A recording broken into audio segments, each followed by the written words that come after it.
Have you ever dreamed of the perfect revenge? A revenge so meticulous, so grand, that it becomes a work of art.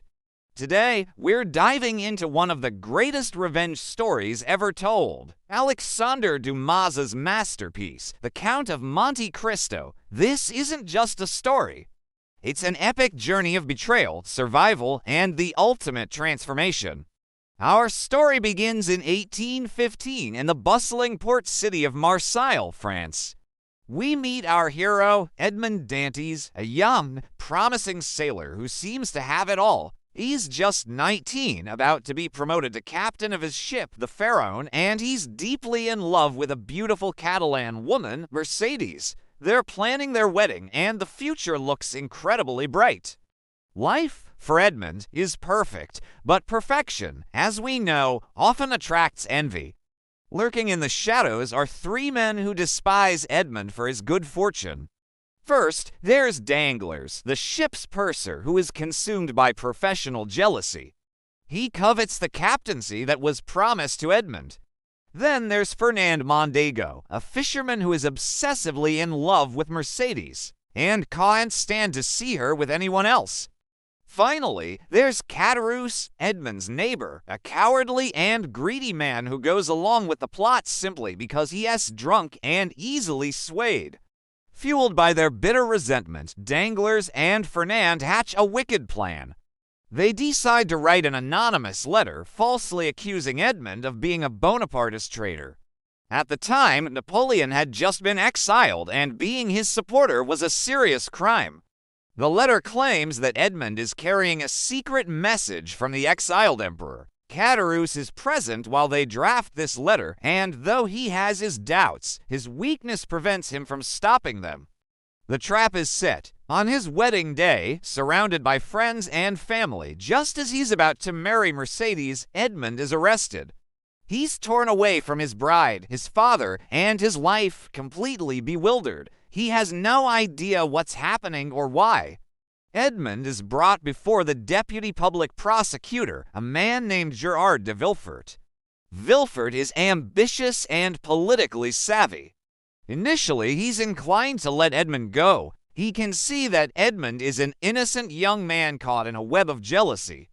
Edmond honestly explains that he was simply fulfilling his dying captain's last wish by delivering a package to a man in Paris. He has no political affiliations. The package contained a letter, which Villefort asks to see. And here, the story takes a fateful turn. Villefort reads the letter and his face turns pale. He realizes the letter is addressed to his own father, a known and influential Bonapartist.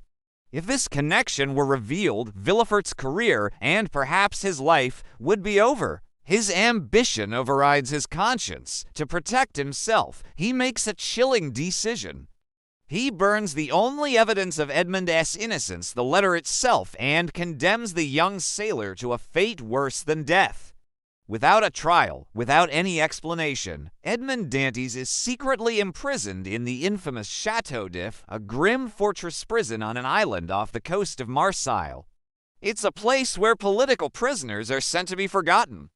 To the world and to his loved ones, Edmond Dantes simply disappears. For years, Edmond languishes in his dark, cold cell. The despair is overwhelming. He nearly starves himself, on the brink of giving up all hope.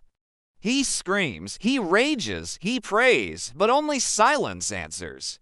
The world he knew is gone, replaced by stone walls and the sound of the sea. His bright future has been stolen, and he doesn't even know who to blame. But one day, just as he is about to succumb to utter despair, he hears a scratching sound from the other side of his cell wall.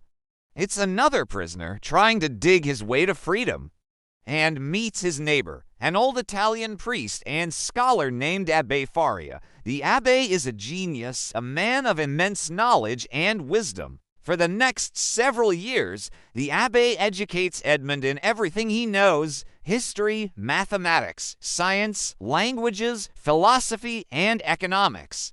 He transforms the naive young sailor into a sophisticated and highly educated man. Most importantly, the abbé helps Edmond piece together the puzzle of his betrayal. Using his sharp intellect, he listens to Edmund's story and deduces the identities of the men who framed him and the motive of the prosecutor who condemned him. The names are burned into Edmund's mind: Danglars, Fernand, and Villefort. The seeds of revenge are planted, and they begin to grow in the fertile soil of Edmund's suffering. The Abbé has been secretly digging an escape tunnel for years. But just as they are about to make their escape, the old man falls gravely ill. Before he dies, he entrusts Edmund with his greatest secret: the location of a colossal, hidden treasure on the tiny, deserted island of Monte Cristo. He tells Edmund, "Use this wealth to reward your friends and punish your enemies." When the Abbé dies, the prison guards sew his body into a burial sack to be thrown into the sea. In a stroke of desperate genius, Edmund moves the Abbé's body to his own bed and hides himself inside the burial sack. He cuts himself free and, against all odds, swims to a nearby island, finally tasting freedom after 14 long, agonizing years. Edmund is rescued by a crew of smugglers and joins them for a time, proving his worth as a sailor. Eventually, he orchestrates a visit to the island of Monte Cristo. He finds the treasure, just as the Abbé described. It's an unimaginable fortune of gold, diamonds, and precious jewels. Edmond Dantes is now one of the wealthiest men in the world. He is no longer the innocent sailor from Marseille. He is reborn. He creates a new identity: the mysterious, fabulously wealthy, and enigmatic Count of Monte Cristo. His sole purpose now is to carry out the Abbé's final wish, to enact a precise and devastating revenge on the men who destroyed his life. He spends the next decade traveling, refining his plans, and gathering information. He learns that his enemies have all become powerful and respected figures in Parisian society. Fernand Mondego married Mercedes and became a celebrated general, now known as the Count de Morcerf. Danglars used his cunning to become a millionaire banker. And Villefort has risen to become the chief prosecutor of Paris, the highest law official in the land. They are at the pinnacle of society, seemingly untouchable. The Count of Monte Cristo arrives in Paris, and his immense wealth and exotic charm make him an instant sensation. They have no idea who he is. To them, he is just a charismatic nobleman. Now the game begins. The Count doesn't use brute force or simple violence. His revenge is a slow, psychological dismantling of his enemies' lives. He uses their own greed, corruption, and ambition against them. For Danglars, the greedy banker, the Count creates a series of false financial opportunities and rumors. He manipulates the stock market, leading Danglars to make a series of disastrous investments. He drains his fortune bit by bit until the banker is left ruined and bankrupt, forced to flee the country. For Fernand, the traitor who stole his love, the Count uncovers a dark secret from his military past. He reveals that Fernand betrayed a Greek leader, Ali Pasha, sold his wife and daughter into slavery, and built his fortune on this treachery. The secret is exposed publicly, leading to Fernand's social disgrace and ruin. His son and wife, Mercedes, abandon him in shame. Faced with utter dishonor, Fernand takes his own life.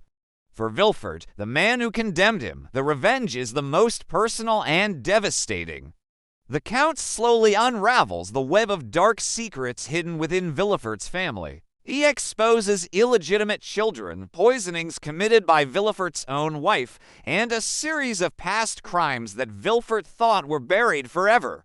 The public revelations drive Villefort insane, leaving him a broken man, haunted by the ghosts of his own making.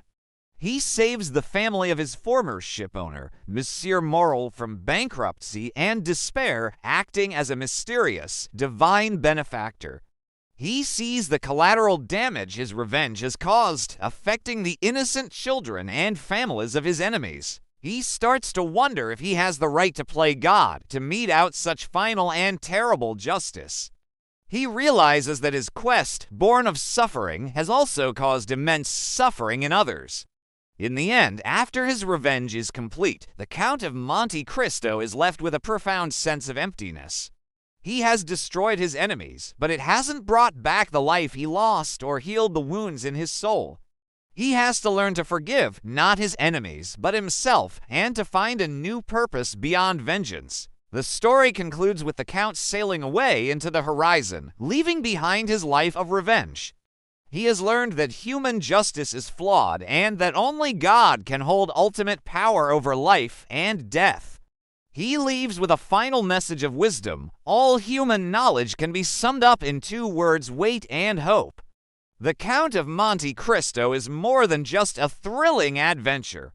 It shows us that while the desire for vengeance is a powerful motivator, true freedom comes from letting go and finding hope for the future. What do you think? Was the Count's revenge justified? Let me know your thoughts in the comments below.